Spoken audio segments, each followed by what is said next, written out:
চলো আজ তোমাদের সাথে আলুদমের রেসিপি শেয়ার করি। প্রথমে আলুটাকে ভালো করে সিদ্ধ করে নিয়ে ছুলে নিয়েছিলাম।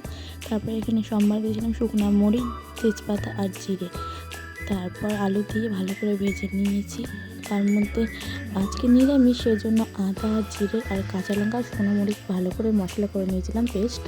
তারপরে এখানে হলুদের গুঁড়ো, কাশ্মীর লঙ্কার গুঁড়ো, সামান্য কয়েকদানা চিনি আর মতো নুন দিয়ে ভালো করে এখানে নেড়ে চেড়ে নিতে হবে, ভালো করে কষিয়ে নিতে হবে। অনেকক্ষণ ধরে বারে বারে আস্তে আস্তে করে হালকা হালকা করে এখানে কষাতে হবে, মানে বারে বারে এখানে এসে নাড়াচাড়া করতে হবে। আর এখানে মটরশুঁটি দিয়ে আলুর দম করবো, সেজন্য এখানে মটরশুঁটিগুলো ছাড়িয়ে রেখেছিলাম। তা মটরশুঁটিগুলো ওর মধ্যে দিয়ে ভালো করে কষিয়ে নিতে হবে। অনেক ভালো করে আস্তে আস্তে করে নাড়তে, বেশি হুড়পাড়ি করলে চলবে না।